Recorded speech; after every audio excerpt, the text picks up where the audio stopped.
Je réponds au nom de Laurent David Coman. Je suis de nationalité guinéenne. J'ai 19 ans.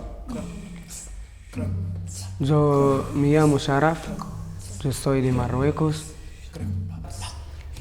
Je m'appelle Wyclef, je suis congolais. Je n'ai pas pu terminer mes études comme je voulais. Parce qu'il fallait que je sorte, j'abandonne les études pour aller chercher quelque chose pour moi-même et pour payer ma maison, pour payer mes documents à l'université. Yo he vivido con una familia muy pobreza. Yo trabajando desde 14 años o así, 15. Puisque je vivais dans une situation de manque d'économie, donc après la mort de ma mère en 2017, j'ai eu l'idée de sortir en aventure pour pouvoir chercher quelque chose, pour pouvoir arranger mon futur. Parce que mon pays, c'est un pays où il n'y a pas de travail. Et même si tu finis les études, il n'y a pas où travailler.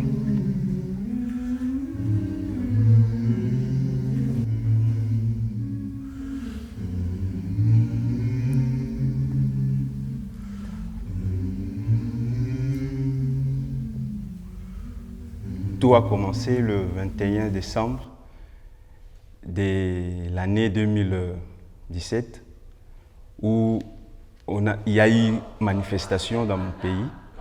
C'était une manifestation qui était très radicale et on a manifesté, c'était dans le but de non à la troisième mandat du président de la République démocratique du Congo, Joseph Kabila.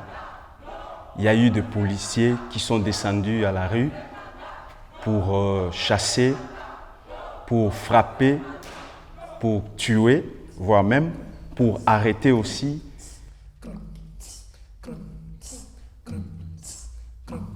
Je suis allé me réfugier là-bas et mes parents, ils ont vu que non, c'était pas bien du tout de rester au Congo-Brazzaville parce que c'est très proche. Ils se sont décidés de m'envoyer l'argent pour aller encore plus loin du Congo. No hay muchísimo trabajo y estamos trabajando solo un poco de dinero, no hay mucha dinero, trabaja muy barato. Y yo he hablado con mi familia para viajar a otro país. Porque me ha contado mis amigos, es otro país y tiene derecho de trabajar y tiene derecho de la salud. Donc c'est à un moment où j'ai eu l'idée de sortir, de passer vers le Mali, le désert et atteindre la terre algérienne. Et là-bas, j'ai fait un peu de temps et après, j'ai continué vers le Maroc. Et j'arrive à Mauritanie. Et tout au long de mon voyage, c'était toujours des questionnements, de savoir pourquoi je suis arrivé en Mauritanie, le pays que je ne connaissais personne. Et mon troisième pays, je suis arrivé au Maroc. Un día por la noche la saludado mi familia y todas mis hermanas y todo. Y ha cogido el bus hasta el Conetera, lo que está el sitio donde está el mar, el puerto, y fuimos por la noche, por ahí hay 45 personas, pero yo estaba el pequeño de esas personas. Et le problème est que le chemin de la migration, c'est un chemin très difficile où on rencontre beaucoup de difficultés, beaucoup de souffrances, beaucoup de morts. Et pour atteindre nos objectifs, je crois qu'on a besoin d'une détermination et d'une force intellectuelle pour pouvoir atteindre ce qu'on a besoin. Mais nous, comme on a l'objectif, c'était arriver en Europe, la détermination, c'était d'arriver en Europe, tout ça, je ne comprenais pas. Parce que j'avais laissé ma famille au Congo, j'ai laissé mes amis, j'ai laissé mes copines. Et l'ambiance qui était au Congo, un pays exceptionnel.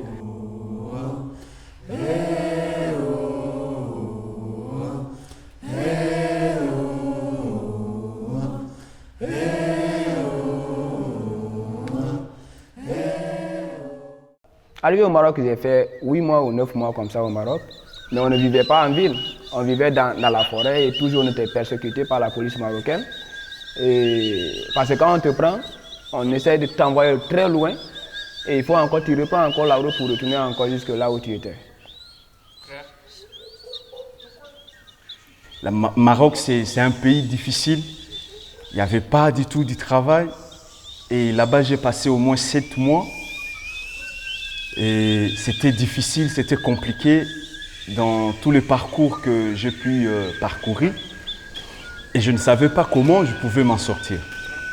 Et tellement il y avait la police marocaine qui sont très brutales, j'ai pu avoir l'argent que j'avais économisé en étant en Mauritanie et d'autres que j'ai pu réunir à la famille de gauche à droite, ce qui m'a permis que je puisse avoir la connexion pour arriver en Europe, en Espagne. Mi familia también me ayuda mucho, me ha prestado el dinero para viajar a otro país, pero no está autorizado, pero con una patera, así es muy peligroso, pero bueno, está bien. Y pasa el primer día en el mar y se levanta al sol y el día siguiente se rompe el motor y toda la gente se piensan ya no vamos aquí a parar, ya todo se va a morir, no va a ayudar ni familia, no va a llegar a otro país para conocer ahí si está bien o no.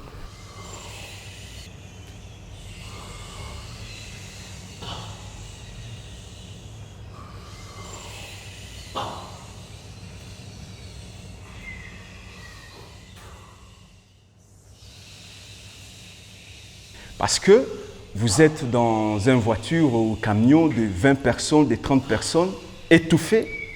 Il n'y a pas l'accédeur et vous êtes entre la vie et la mort. On est sur l'eau, tu ne vois pas le bout, tu ne vois pas derrière et tu ne sais pas comment vous allez arriver.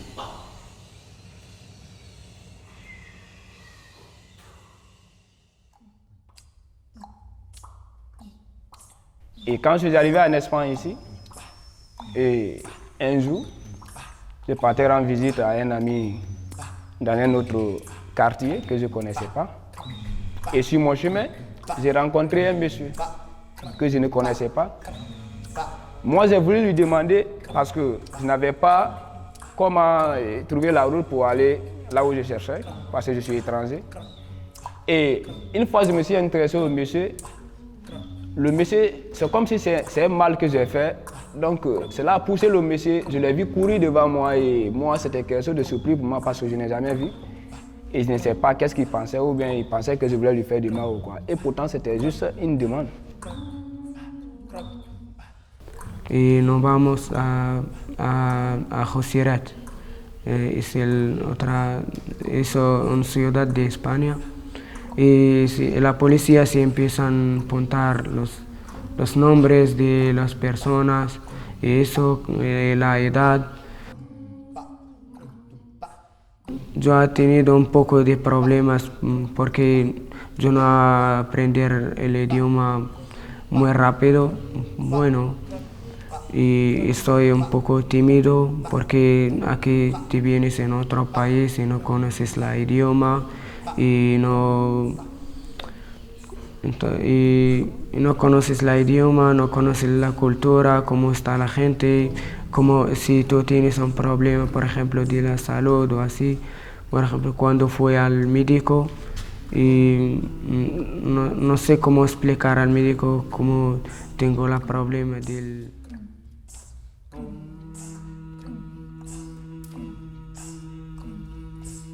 Tous les problèmes que la fille est en train de traverser aujourd'hui, que ce soit manque d'éducation, manque de planification, manque d'économie, tout ça là, manque de route, manque d'eau potable, manque de courant, tout cela est basé à ceci. Parce que si l'Afrique n'était pas colonisée, si l'Afrique avait sa propre responsabilité, si l'Afrique vraiment était libre pour prendre ses propres décisions, les dirigeants allaient se réunir et pour pouvoir aider toute l'Afrique en général.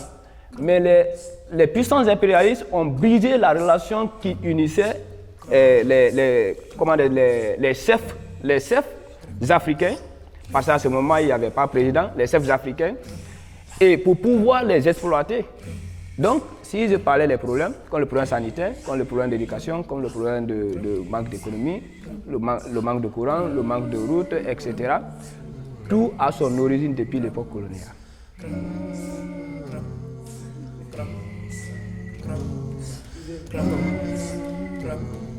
La motivation qui pousse les jeunes africains, entre guillemets, de chercher ailleurs c'est l'Europe.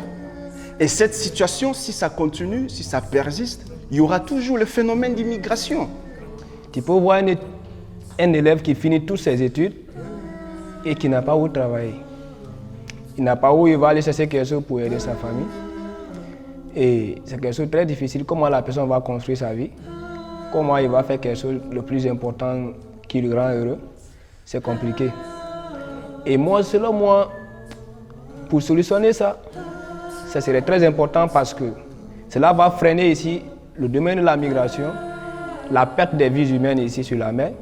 Parce qu'une fois que la vie continue comme ça va toujours appauvrir le continent sur le plan humanisme.